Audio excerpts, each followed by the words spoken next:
You thought dogs were humans' most loyal friends? Wrong. This is a 40,000-year-long genetic scam. And it was designed by their ancestors voluntarily. In 2015, Japanese scientists ran an experiment. When dogs stare into their owner's eyes, oxytocin levels in both spike by 130%. That's the same hormone mothers release when looking at their babies. A wolf literally remodeled itself into your child. But that's not even the weirdest part. In Siberia, there's a 33,000-year-old wolf skull. Its snout had shortened by 15%. Its teeth were starting to degrade. This meant it no longer relied on hunting for food. It was eating human leftovers. For a while, scientists thought humans had domesticated wolves. Then the genome sequencing results came in. And everyone froze. It wasn't humans choosing wolves. It was the shameless wolves who volunteered. They gave up their dignity, their fangs, their wildness, all for a chance to scavenge bones gnawed down by your ancestors. Even stranger, these traitor wolves evolved a muscle, just to raise their eyebrows. The same expression your dog uses to act cute. Wolves don't have this muscle. Dogs do.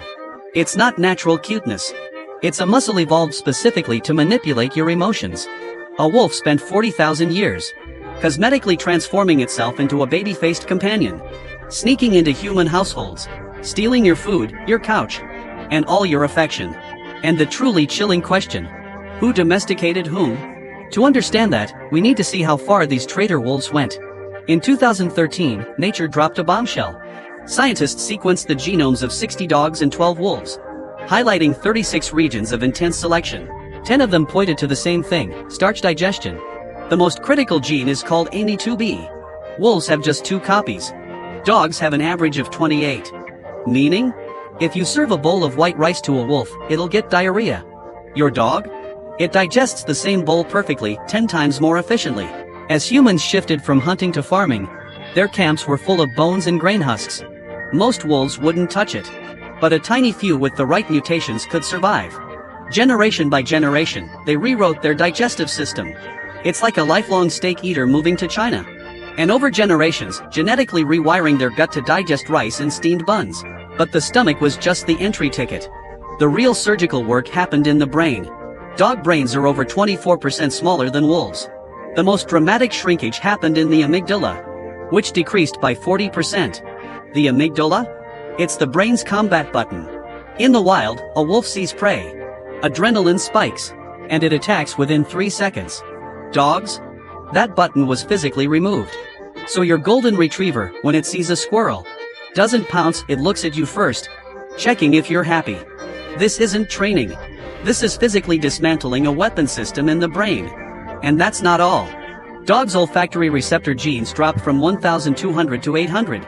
Hearing range plummeted from 90,000 Hz to 45,000 Hz. A wolf was a special forces soldier of the tundra. Your belly-up sleeping corgi? Can't even catch a wild rabbit. A species spent tens of thousands of years downgrading itself from top predator to zero-attack emotional companion. And why? Simple. Survival through barter. Ice Age wolves risked death daily. Hunting mammoths, getting stomped, fighting saber-tooths, freezing in snowstorms.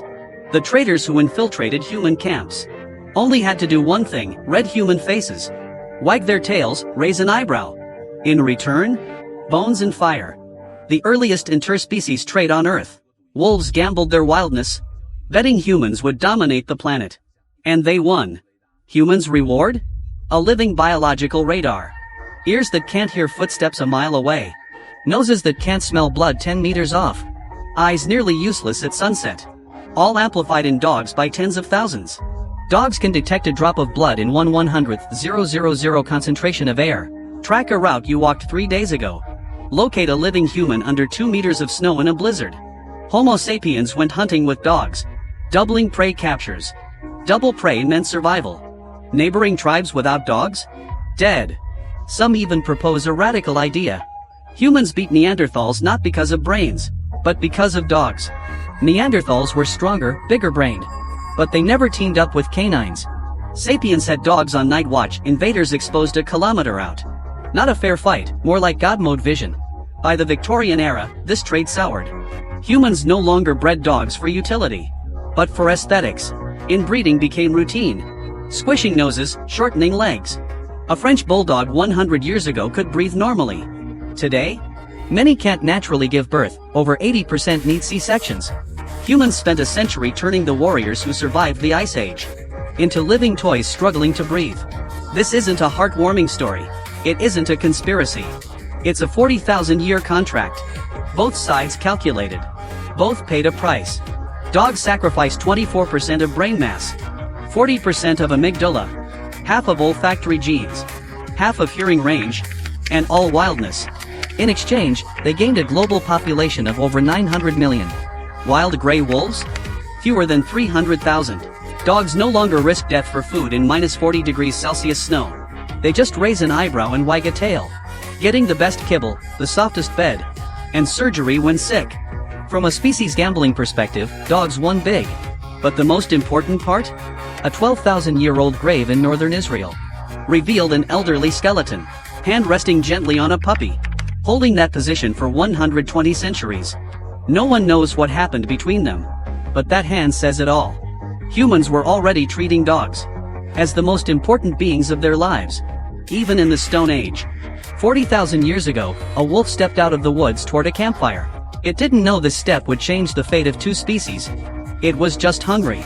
But that step started the longest interspecies symbiosis in history. And every time you open your door, and that slobbering ball of fur jumps on you, it's executing a 40,000-year-old genetic program. And if you think about it, the ultimate outcome of that program is to love you. Maybe that's evolution's most unreasonable magic. A relationship born of calculation that somehow turned into genuine love.